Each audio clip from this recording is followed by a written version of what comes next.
Boa tarde, queridos amigos e irmãos amados. Eu resolvi hoje, à tarde, falar sobre o homem de bem. Porque sempre me perguntam qual é a minha religião, eu digo fazer o bem. Ser um homem de bem e fazer o bem ao próximo é sempre a melhor religião. Mas em 19 de abril de 2003, há exatamente pouco mais de 14 anos atrás, eu fui a um centro espírita chamado GAM, Grupo de Apoio aos Menores, que era dirigido pelo antigo presidente da Federação Espírita do antigo estado do Rio de Janeiro. E a pedido dele, ele disse, fala sobre o homem de bem.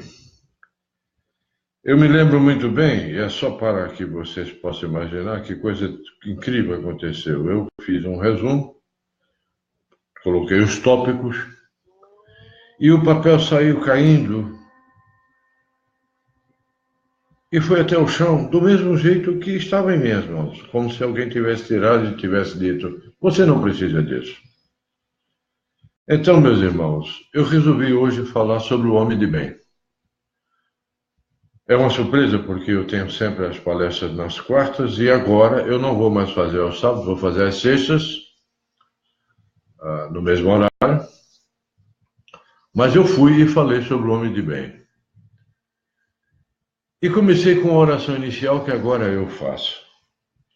Gostaria que todos nós nos levássemos o nosso pensamento a Deus e disséssemos assim, Deus,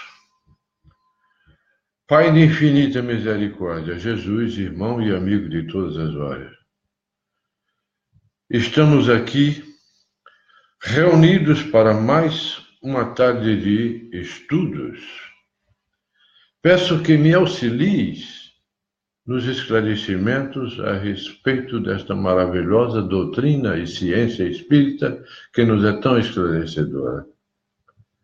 Abra os nossos corações e nossas mentes e ilumine sempre os nossos caminhos para que possamos sempre seguir nos caminhos do bem. Que assim seja. Amigos, amados irmãos, fica fácil quando a gente fala do bem dos outros homens para nós. Listaríamos rapidamente como gostaríamos de ser tratados. Assim, retiraríamos as qualidades daquele que é o nosso homem de bem. Isso porque, quando estamos em situações consideradas de difícil decisão, sempre vemos que o outro tem que demonstrar mais afabilidade, mais doçura, sua compreensão com as nossas dificuldades e assim por diante. Sempre pedimos isso dos outros. Queremos que o outro, que ele, a pessoa que nos acompanha, possua as qualidades do homem de bem e não conseguimos, nesse momento, nos colocar no lugar dele e também verificarmos que precisamos compreendê-lo. Ser benevolente com as suas ideias e até pacientes com as suas dificuldades. E aí me lembra o livro Jesus no Lar, pela psicografia de Chico Xavier, Jesus no Lar, em que o espírito de Inácio Lúcio nos transmite, na lição 19, o contato de Jesus com seus discípulos, onde Tadeu demonstrava seu sofrimento perante as ideias de alguns outros companheiros, quando em situações consideradas de difícil decisão. Foi quando Jesus perguntou-lhe como ele via a felicidade. Tadeu falou da paz para todos e de todos e quanto foi designado ou indicado como consegui-la. Ele disse para Jesus que bastaria que se pudesse alcançar a compreensão dos outros. Vejam como está atual isso. A partir daí, vamos deixar para vocês as respostas de Jesus. E verifiquem também como Tadeu se via como nós hoje nos vemos, 14 anos depois dessa palestra. Aquele que precisa ser compreendido e esquecia de compreender a falha dos outros. É sempre assim que nós agimos, não é verdade? Por isso estamos aqui para estudar melhor o Evangelho segundo o Espiritismo, em seu capítulo 17, item 3, sobre o homem de bem. Temos que manter aquele slogan: fazer o bem não importa a quem. O homem chamado de homem de bem seria o mesmo homem integral que Joana de Anjos fala nas psicografias de Divaldo Franco. Sim, o homem integral. Como todos hoje nós estamos vendo e vimos, inclusive, até um médico falando em Fátima Bernardes, que a partir do momento que ele, como médico, oncologista, tratou o homem como um ser integral, as coisas começaram a ser diferentes para ele. O homem integral, para ser integral, deverá possuir as qualidades do verdadeiro homem de bem, que tem que cumprir a lei da justiça, com amor, de caridade, na sua maior pureza. O homem integral, meus irmãos, é visto nesse sentido também, como também é importante que visualizemos esse conceito com a visão de ver o homem, como diz a introdução no número 6 de O Livro dos Espíritos. O homem é formado de corpo, de alma e do laço que prende a alma ao corpo, que é o perispírito. O corpo bioplasmático, que eu disse, o corpo visual, que Paulo de Tarso falou. Em nosso planeta, meus irmãos, de provas de expiação, escasseiam cada vez mais homens e mulheres de bem. Isso me dói o coração. Conforme se processa essa nossa transição planetária para mundo de regeneração, crescerá rapidamente a proporção desses seres humanos melhorados. Eu tenho certeza disso. Porque, na verdade, o homem de bem do nosso planeta, nós só conhecemos como Jesus.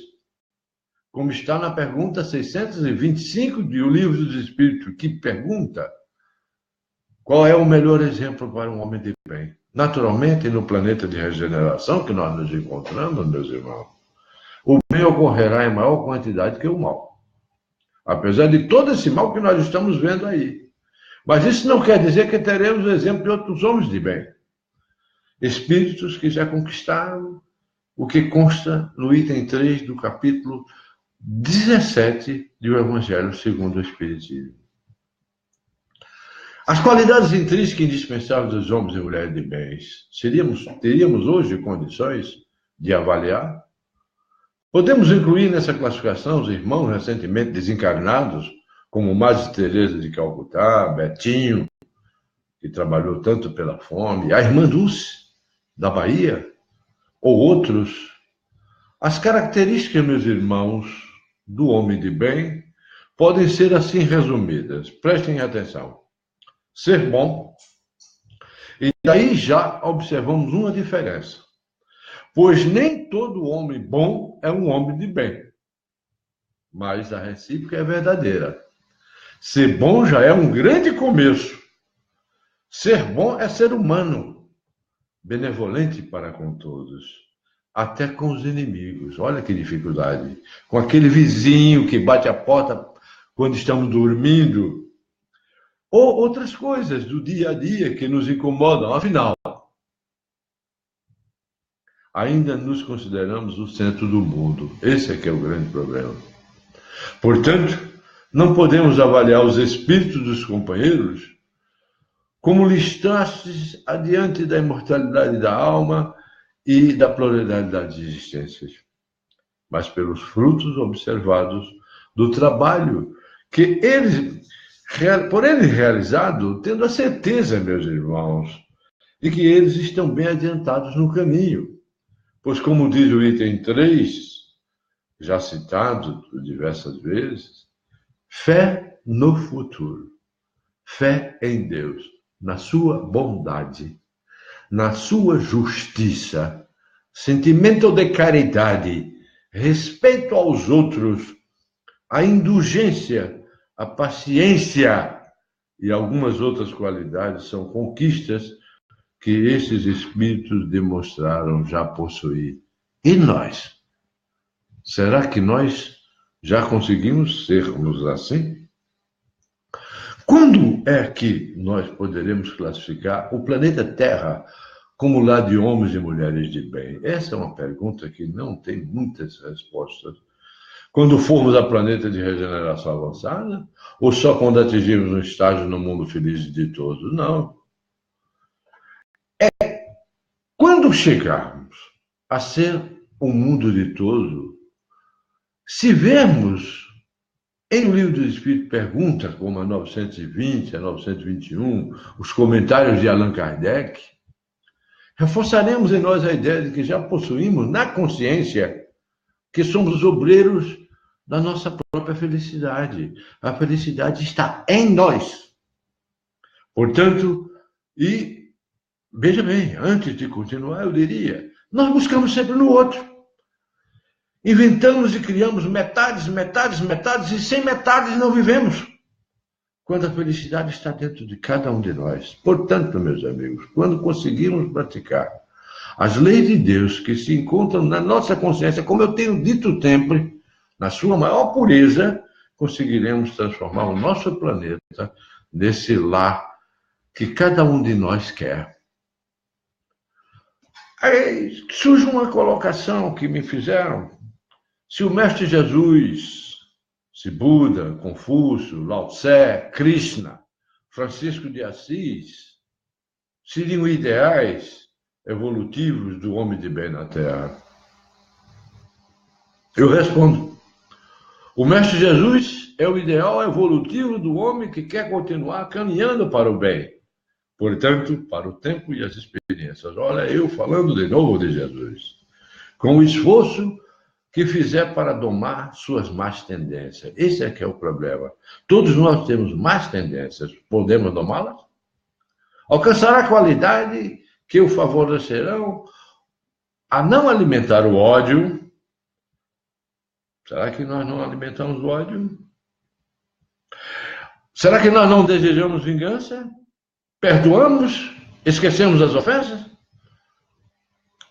Nós encontramos benefícios e satisfação em espalhar, sem vaidade, isso tudo? Enfim, será que nós estamos trilhando o caminho que o Mestre Jesus nos ensinou?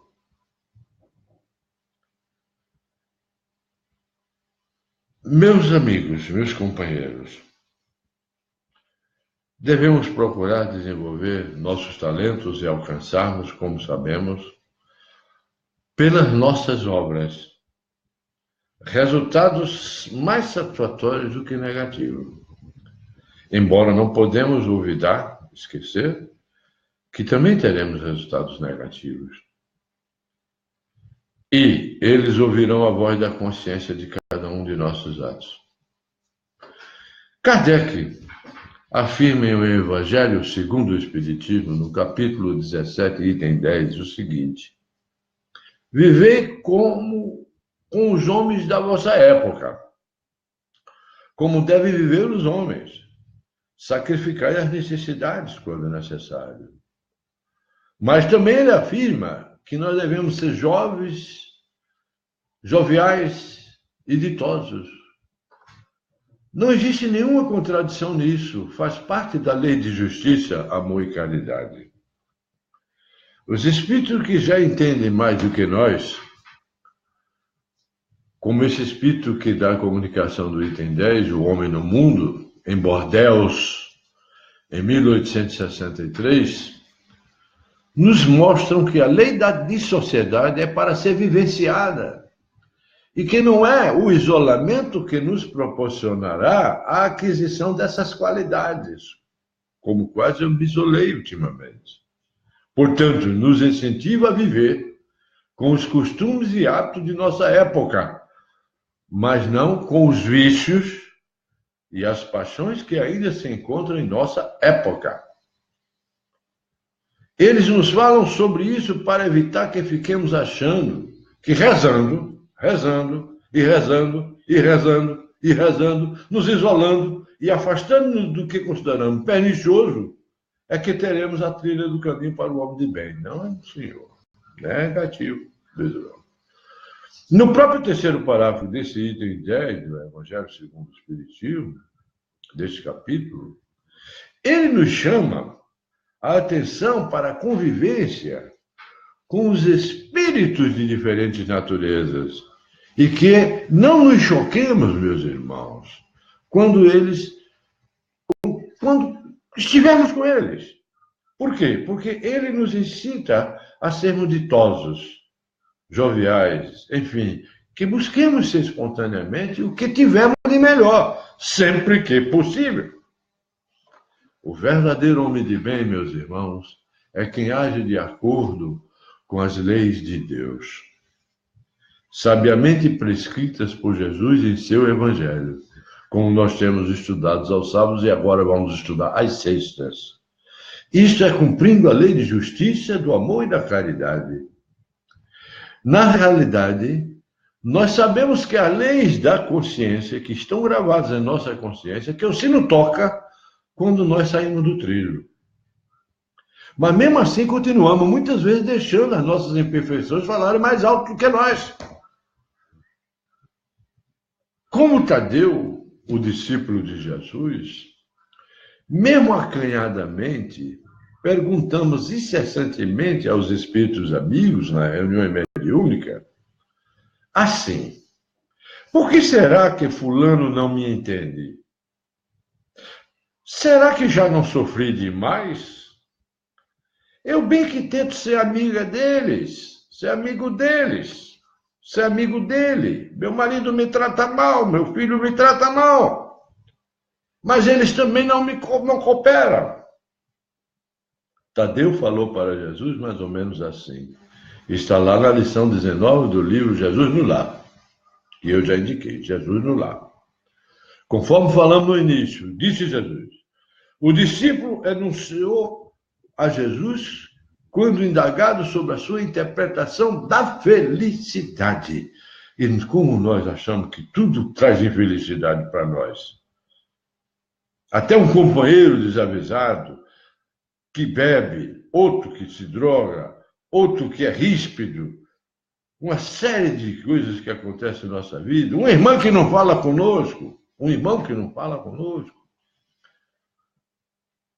Caros irmãos, desejo para esse fim que o próximo não me despreze as intenções. Sei que erro, muitas vezes, porque sou humano. Entretanto, ficaria contente se aqueles que convivem comigo me reconhecessem o sincero propósito de acertar. Vivo na expectativa, na cordialidade alheia. A indiferença e calúnia dói meu coração. Em razão de tudo isso, meus irmãos, eu sentiria muito mais venturoso se os meus parentes, afeiçoados e conterrâneos, me buscassem. Não pelo que aparento ser, mas também nas imperfeições do meu corpo, ou do que eu penso, ou do que eu falo, mas pelo conteúdo de boa vontade que presumo conservar em minha alma. Tudo isso que eu estou falando é o nosso dia a dia. No momento, nós diríamos que a maioria dos homens dizem que tem fé em Deus, mas a maioria é descrente. E existem desentendimentos gerais. Cada dia surge uma seita nova. Por que será?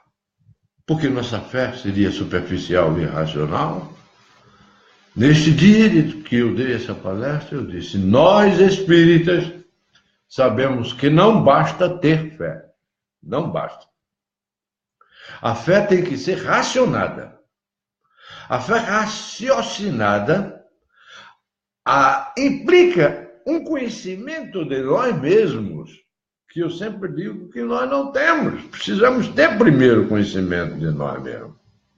Como dizia Platão, como dizia Jesus.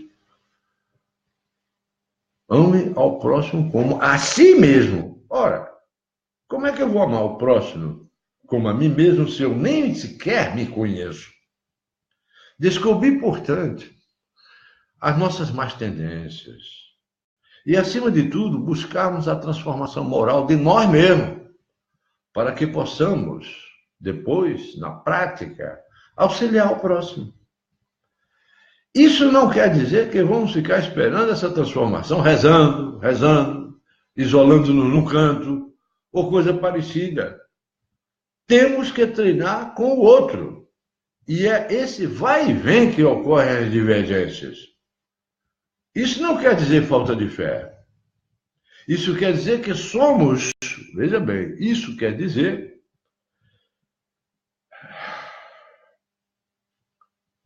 meu Deus, eu estou falando a verdade de cada um de nós, né?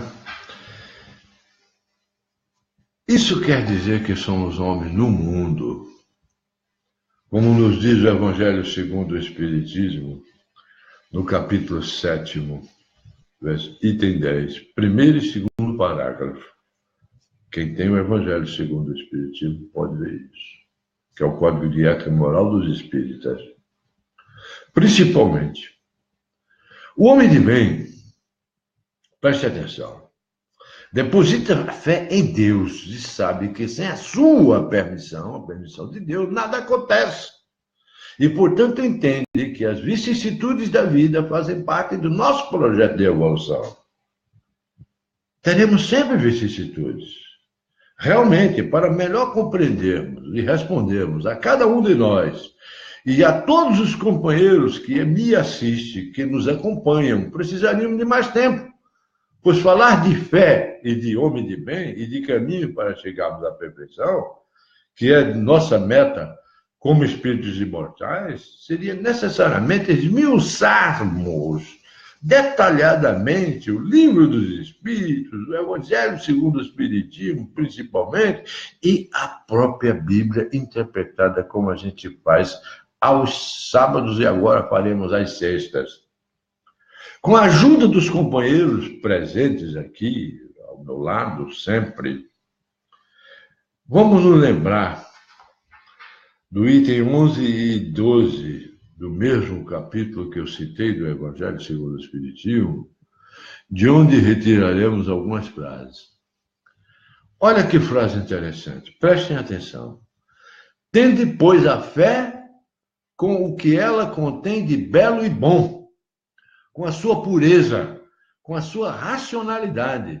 Não admitais a fé sem comprovação, cega, filha da cegueira. Amai a Deus, mas sabendo por que o amais.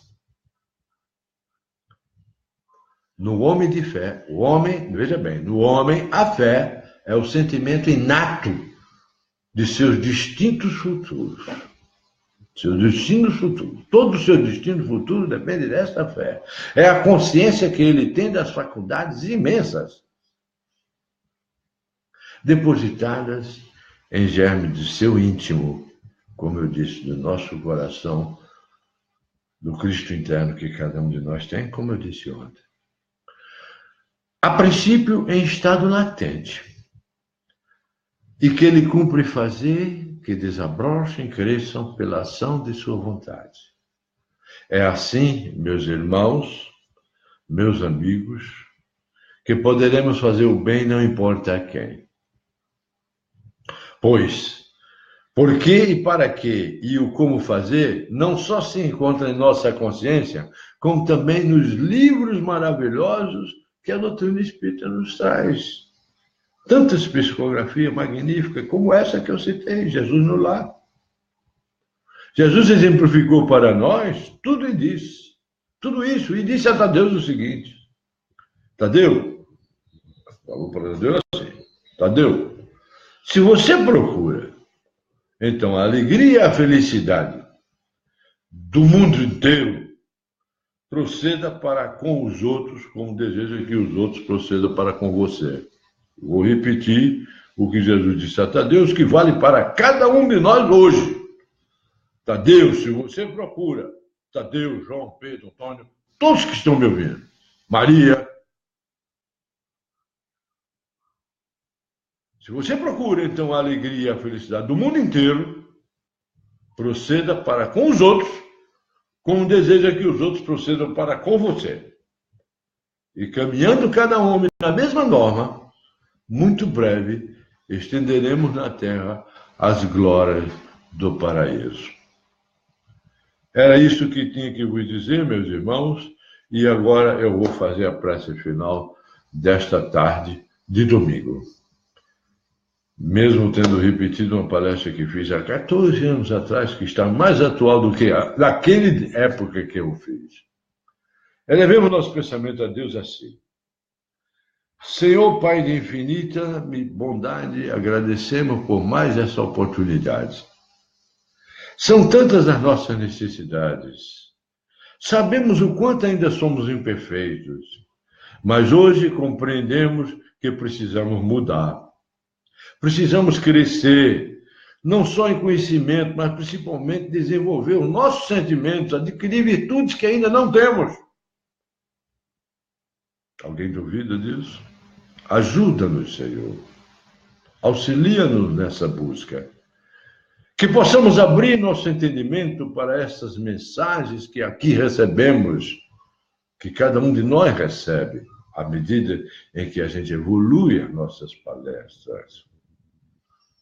E com elas possam calar fundo a nossa alma. E que possamos nos esforçar, Senhor, na exemplificação. Ampara todos nós, aqueles que sofrem, os que choram, os que se desesperam no caminho. Olhai para aqueles que ainda caminham na escuridão de si mesmos, e na maioria de nós caminha na escuridão de si próprio. Consola, Senhor, os corações. Balsamiza as feridas físicas e as morais. Enfim, Senhor, envia a cada um dos que me ouviram nesta tarde os mensageiros divinos para que mais e mais possamos beber desta fonte inesgotável, da fonte da água que nunca seca, a tua fonte de vida, Senhor. Que a tua luz se faça em cada canto do universo, sobre cada criatura.